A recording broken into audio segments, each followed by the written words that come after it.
Hello again, everyone. Welcome back to A Backwards Glance. I'm Sid Mickle, and it's time for another couple of Southern stories from in and around Chambers County. This story again is personal today. As most people who know me and knew me back when I was younger, I had a great love of sports, particularly football. It was something that I dreamt of doing at a higher level than high school. And as really unrealistic as that probably was back in those days, I didn't have a plan B. I had great teachers. I had Ms. Burton, who used to tell me to study harder. She used to say, "You have the ability to do so much more than you're doing." That was echoed by Miss Harriet Jones, who used to say, "If you would just apply yourself, you would be an A student. What are you doing?" Others along the way said pretty much the same thing. My only focus was football, baseball, not basketball, because I knew that was hopeless. But I thought about football 24 hours a day, it seemed like. And I, again, just had no plan for college other than football. Well, after a successful senior year at Chambers Academy, we had a great year and we did well. And my friend Richard Heath and I went and played in the All-Star game. And we got a little bit of exposure from that. And our head coach, Jerry Pugh, did us a great service by sending out films to several places, one being Auburn University, the other being the University of the South for me personally, and Troy State University. It was Troy State at that time. So Richard and I, as we always were seemingly together doing these things, we went down to Auburn first, and we visited in the old Beard Eaves Coliseum. Richard's a lifelong Alabama fan, but he was up to the task of visiting Auburn with me. I've been an Auburn fan all my life, and it was an incredible moment to go around that rounded corridor and go by all those coaches' offices, especially Coach Jordan's office, even though he wasn't there. But we met with Coach Barfield, who is an absolute gentleman, and he invited us to come down and try out. He had no scholarship. He had no offers. He said, "You come walk on and you prove you can play, I'll be happy to have you," which I thought was a pretty warm invitation. When I talk about the University of the South, that's Sewanee University, I had been contacted by one of their alumni about playing baseball and football there if I was interested. And I had multiple conversations with this guy and another person in the athletic department there. And they actually offered me a 1 year, the first year up front scholarship. I made the incredibly, really well-defined decision not to take that scholarship because it was too far from my high school girlfriend. I never said I was smart. I just said I enjoyed football.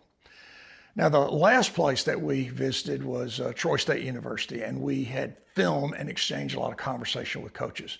And Richard and I decided that was probably our best option. So we signed a conditional scholarship with Troy State University, which really wasn't much. It was just an invitation, and probably today would be more like a preferred walk-on situation. But we were excited, and we were happy to do that. I couldn't wait. I wanted to go down early. The requirement for players like us was to come in about a week before school started. And I can remember driving down to Troy all excited. And again, I had no other plan for school other than football. Well, I walk into the athletic building and I'm I am more of a nobody than anyone in town. But I walk in, I talk to the head coach's secretary, and I tell her I'd like to speak with Coach Jones at the time. She walks into his office, finally comes back and says, "He'll see you." So I go walk in. I don't know where I get the courage to do this. I mean, it was a pretty out there thing to go walking into the head coach's office like that. I walk in, I introduce myself, and he's writing and working on some paperwork on his desk. He never looked up. He never even glanced up at me. He just pointed behind him and said, "Read that sign." And I'm looking up, and it's a picture, and it has a caption on it. It's a picture of a fish. There's a fishing line with a hook and a worm on it. And I read the caption, and it said, "Even the blank fish would stay out of trouble if they just keep their mouth shut." So I read that and I looked back down. He is again not looked up, and he goes, okay, go downstairs, get your equipment, and get out of my office. Welcome to college football. Warmth. That's what I felt. I can't believe he even took the time to talk to me. It was really stupid of me to even try that. But I went downstairs and I got a hold of the equipment manager, got all my stuff issued, got a locker. And while I'm standing there fiddling with a combination lock, which I had never used before, didn't know how to operate, one of the players came up and he walked directly up to me and he said, "What position do you play?" And I said, "I'm a linebacker." And I'm smiling and all happy to meet one of my new teammates. And he goes, "You're not taking my job. I'll kick your butt." Turned around and walked away. Again, welcome to college football. That less than auspicious start really got my attention, but it didn't stop me or really slow me down that much. It just gave me these thoughts of what is going on. I come from a school where, I matter and people like me and I'm a contributor. I had never thought about the fact that I'm walking in cold to a completely different world. This is not high school. It has nothing to do with it except they play with the same ball. Okay, the first practice starts. I have my name taped across the top of my helmet and I'm out there trying to get familiar with what's going on. I think it was the third day of practice by the time I got there. We did drills for about 20 minutes to loosen up and they were kind of intense. That's fine. We did position coach breakouts. We went with our coaches and we did more drills and more drills and more drills. We probably were now an hour and a half into the practice and it was nothing but drills. And that's fine. I was in good enough shape to get through that. I mean, I was beginning to feel it, hot August day. Then we broke into defensive and offensive groups. So of course, as a linebacker, I'm over with the defensive guys and we started running. So linebackers ran with safeties and guards at that time. Here's where I really got my first indication of a problem. I had considered myself to be pretty fast in high school. I mean, I could run with basically anyone and never thought about it. I barely beat 3 or 4 guys who were guards on that team and were twice my size. The safeties, they're gone. They were gone. And the other linebackers, gone. There was speed in abundance, even at that small school at that time. So finally we get together as a big unit and we decide, or the coaches decide to do punt returns, punt team and punt return drills, kickoff and kickoff return drills. So we did the punts first. I didn't see the field. I'm just standing on the sidelines. And a coach grabbed me and says, "Get in there on the wing and cover the kick." And I'm like, oh my gosh, my chance, my opportunity. The ball is kicked and I am tearing downfield. I mean, I have a mission. I am going to establish myself on this play. It's my chance. Return man gets the ball and he is acting a little bit odd to me. He's just kind of making these slow moves. He's got the ball kind of tucked away and he's doing a little dancing around people who look like they're just not getting with the program. They're not aggressive at all. Well, he comes my way and I'm telling you, I lit him up. I absolutely rolled him over in the dust. It was a big, big hit. When this happened, I'm excited and I'm kind of trying to get up. And this guy, I think his name was Vincent, and I think he might have been from Lynette. I later learned on that Vincent was a starting tailback on that team. And Vincent tried his best to kick me in the head when he was getting up because I rattled him pretty good. Threw the football at me and it was trying to get his helmet off, I think to come club me to death. Coaches, before he could get to me, the coaches are all around me and they are grabbing me. And one coach, the one who sent me in, grabs me by my face mask and he is leading me to the sideline, just screaming at me. You know what he was screaming?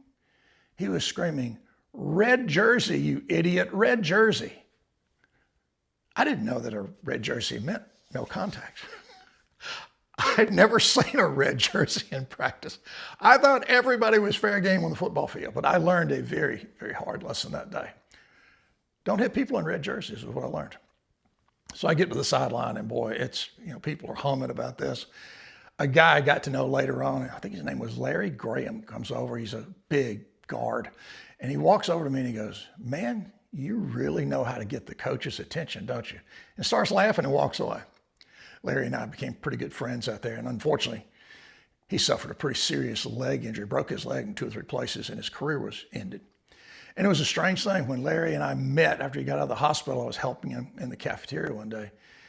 And I said, man, I'm so sorry. Are you going to be able to play? And he goes, oh, no. He said, this is the golden ticket, man. I'm out. I can quit. And I was like, well, what do you mean, man? You're a scholarship player. And he goes, I never wanted to play college football. I'm playing for my dad. My dad wanted me to play. Now, that one was the next real major thing that came to me about football. Well, as things went on, I survived the week.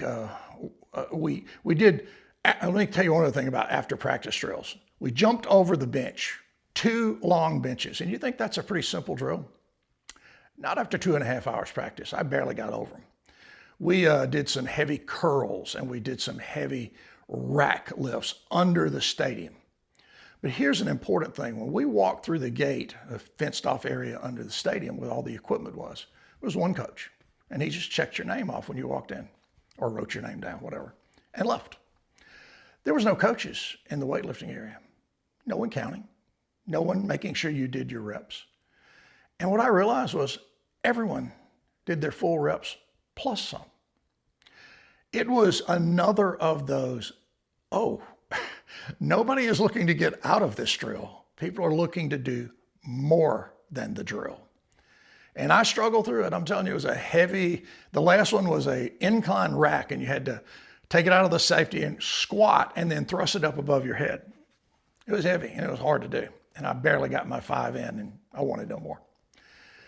After about a week of practice and really struggling and just having that really like scared, I'm not sure I can do this. Now the hitting wasn't the issue. It was everything else about it. The skills people had at positions. I felt really behind on everything. I just didn't know that much. Well, as things turned out, I had an accident. I slipped and fell in a shower and really hurt my back pretty bad. Went through a spinal tap and a little bit of paralysis for a couple of days in my right leg and about 2 months of therapy. And now the university was great to me, picked up the tab on all the costs of that and set up the therapy and checked with me. Trainers always kept an eye on me. But my buddy Richard came down and he went through practice, and about 2 weeks in, he said, nope, I'm done. I have realized you and I are not going to play, at least for 2 years, maybe more. And I just don't want to do that. I'm used to playing. And Richard walked away. Well, I knew exactly what he was talking about, but I somehow summoned the courage to get better and go try it one more time in the spring. Well, I lasted a week in the spring and had nothing to do with injury. I was fully recovered. I was in very good condition and strong again. And Richard's words came back to me. You are not going to play for at least 2 years, maybe 3, maybe never. And unfortunately, I lost that love of the game at that time and walked away. And we both walked away from it. And look, there are times I feel very bad about that. There are times it really haunts me that we gave up on it. We quit football there. And when Richard was not well, when he was sick, and he and I used to get together for lunch, we would talk about that. And as 2 older guys talking about those past days of being young and strong, we both used to say to each other, man, we made a mistake. Why don't we just tough it out? Why don't we just try to go play and maybe break through? Regrets? We all have some of them. That was one of ours, but look, you just have to do what you do, and you can't be Superman, fly around the earth and make it spin backwards in time. That's another lesson that I've learned. Hope this story makes sense to you. We had a lot of fun down there. Richard and I became just students. We had a great time as roommates, and my lifelong great friend just became more close to me as we did all those things together. We'll hopefully get back in the next week or so and give you another story about life and times in and around Chambers County. But until then, take care. We'll see you soon. Bye-bye.